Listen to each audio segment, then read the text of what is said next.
Discussion कर रहे हैं। आज डिस्कशन का मुद्दा है एफआरबीएम एक्ट लाया कौन था। एफआरबीएम एक्ट एक सेंटर का एक्ट था जो स्टेट्स पे लागू करा गया फॉर देयर फिस्कल मैनेजमेंट की किस तरह से राज्य कोष घाटा ज़्यादा नहीं बढ़े, उसका मेन मुद्दा था।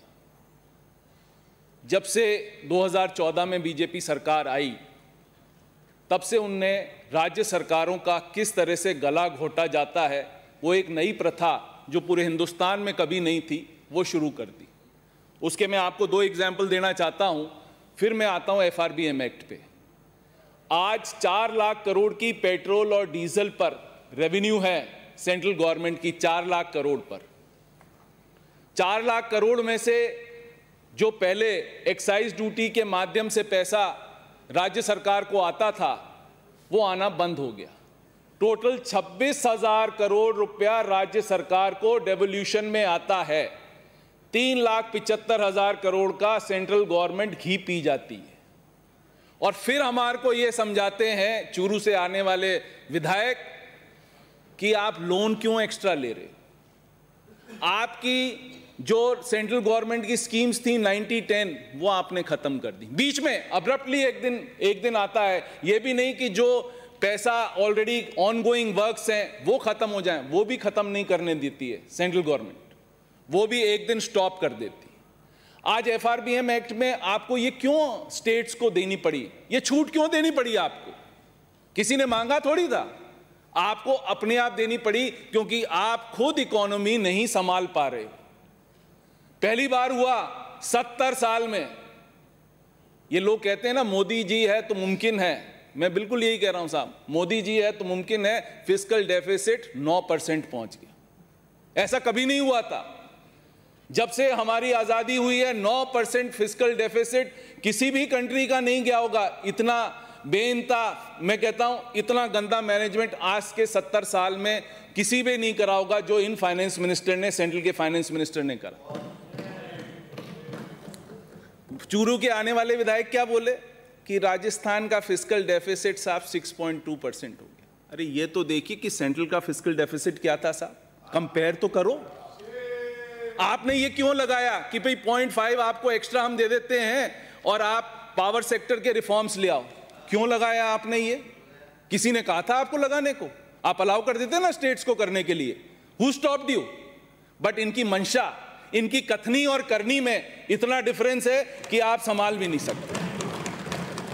इनकी कथनी और करनी में क्या डिफरेंस है? ये चाहते हैं कि जो एनटीपीसी का पैसा है जो स्टेट गवर्नमेंट्स के पास रहता है, जो ऑनगोइंग वर्क प्रोसेस पे रहता है, बिजली खरीदते हैं, कोयला खरीदते हैं या कोल इंडिया से खरीदते हैं, ये चाहती है सेंट्रल गवर्नमेंट, क्योंकि इतनी वित्तीय स्थिति खराब है सेंट्रल गवर्नमेंट की कि वो उधार देने में सक्षम नहीं है। इसीलिए आपके जो नवरत्न है LIC, उसको क्यों बेच रहे हो साहब? किसी ने कहा है बेचने? सर ये एफआरबीएम एक्ट का ही है, it is a part of FRBM act कि ये क्यों पास हो रहा है एफआरबीएम एक्ट। मैं कोई चीज ऐसी नहीं बोल रहा हूं जो आउट ऑफ एफआरबीएम एक्ट है। ये क्यों पास कर रहे हैं ये जानना सब मेंबर्स के लिए जरूरी है साहब कि एफआरबीएम एक्ट क्यों पास हो रहा है। ये इसलिए पास हो रहा है कि इनकी वित्तीय स्थिति इतनी खराब है कि वो स्टेट्स को बाध्य कर रहे हैं कि आप एफआरबीएम एक्ट करो और ये पावर सेक्टर के रिफॉर्म्स करो।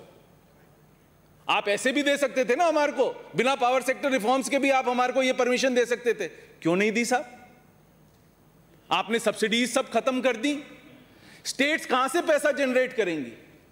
Out of our total revenue हमारे को 48% पैसा सेंटर से आता है, 53% हम खुद 53 और 47% पैसा आता है। 53 हम खुद कमाते हैं, 47 हमारे को सेंटर से पैसा आता है, जो कि पहले उल्टा था। हमारे को सेंटर से पैसा ज्यादा आता था। बट कैसे आप स्टेट्स को बाध्य करो कि आप स्टेट्स सिर्फ सेंटर पे असरतू हो जाएं? ये एक माध्यम निकला है। ये एफआरबीएम एक्ट में आपने इस तरह का कर दिया कि आपको उदय योजना में क्यों लिया आपने पैसा साहब? हमने कहा था कि आपसे उदय योजना में पैसा लो, क्यों लिया आपने पैसा? क्यों आपने ले लिया? जो आप समझा रहे थे, चूरू आने वाले विधायक हमारे को समझा रहे थे कि ये कहां से लाओगे, इतना लोन क्यों लिया? आपने उदय में पैसा क्यों लिया साहब? किसी ने कहा था आपको? किसी ने कहा था क्या आपको? ये सिर्फ चिल्ला के और मिथ्या भाषण देके साहब हमें गुमराह मत करो यहां बैठे हो। ये जो आपने कहा ना क्यों साइन करे, ये आपने इसलिए साइन करा है क्योंकि आप बाध्य कर रहे हो स्टेट्स को साइन करवाने के लिए।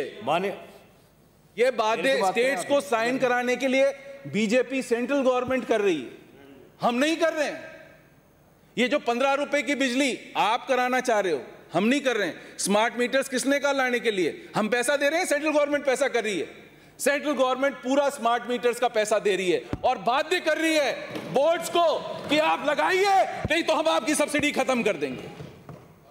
ये पूरा काम बीजेपी की सरकार सेंटर से कर रही है और वो इसलिए कर रही है कि किसी तरह से स्टेट्स जो हैं, क्योंकि मोदी जी है तो मुमकिन है, सब चीज मुमकिन है, और होता तो मुमकिन नहीं होता। बेचारे मनमोहन सिंह जी थे, कम बोलते थे बट इकोनॉमी को अच्छी तरह से लेके गए, वो इनके पेट में दर्द हो जाता है। आज एफआरबीएम एक्ट आपके लिए बाध्य हो गया है। आप पैसा कहां से लाओगे? 53 लाख करोड़ रुपए का हम 53 लाख करोड़ रुपए का हम ऋण छोड़ के गए थे जब हमारी मनमोहन सिंह की सरकार गई थी। आज की डेट में वो 1,36,000 करोड़ हो गया 7 साल में। That means it has increase not by 100%, it has increase by more than 150% all over the country. That means every man in this country has to pay 1 lakh rupees as loan. What have they done? करा क्या इन लोगों ने? और फिर हमारे को यह समझा रहे हैं कि एफआरबीएम एक्ट को जनमत के लिए भेज दो। अरे भाई, आप ही का एक्ट है, सरकार ने ही भेजा है, साइन करो नहीं तो तुम्हारा गला घोंट देंगे। ऐसा मत करवाओ साहब, ऐसा मत करवाओ। कम से कम इस गरीब जनता का गला मत घोंटो आप इस तरीके से। तथ्यों में अंदर जाओ, ऊपर से पढ़ के तथ्य मत बताओ और गुमराह मत करो। आप यहां पर तथ्यों की आप अच्छी तरह से हम सबको जानकारी दो। आप सीनियर हो, आप नहीं समझाओगे तो हम सीखेंगे कैसे? गलत मत सिखाओ साहब, तो गलत मत सिखाओ। मेरा इसमें है ये कहना है साहब कि एफआरबीएम एक्ट हमारे को लाना पड़ेगा क्योंकि हमें बाध्य कर दिया गया है, इसलिए हमें लाना पड़ेगा। हम कोई अपनी मर्जी से नहीं ला रहे।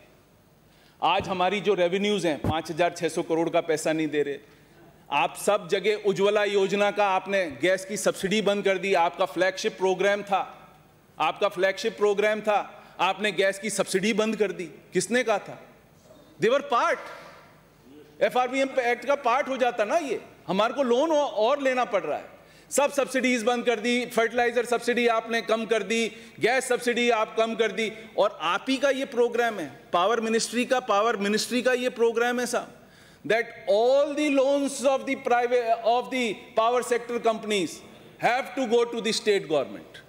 ये हमारा नहीं है, ये स्ट्रक्चरल रिफॉर्म्स पावर मिनिस्ट्री कर रही है सेंटर की, जो हमें फॉलो करना पड़ रहा है। ये हम कर रहे हैं क्या साहब? क्या हमने बाध्य करा?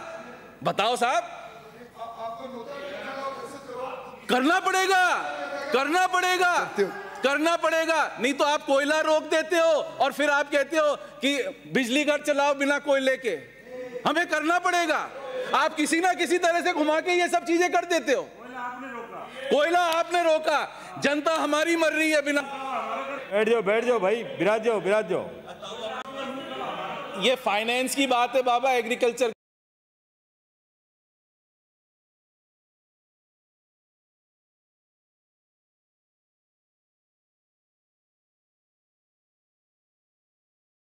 जिसमें हमें बाध्य करा गया कि एफआरबीएम एक्ट हम पास करें, एक्स्ट्रा लोन लें।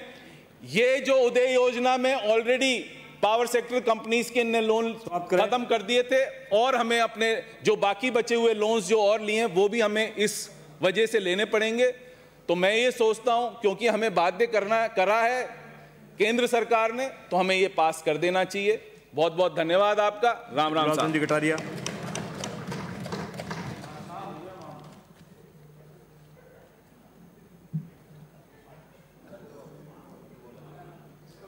श्री गुलाब चंद जी कटारिया, बोल दिया मैंने नाम।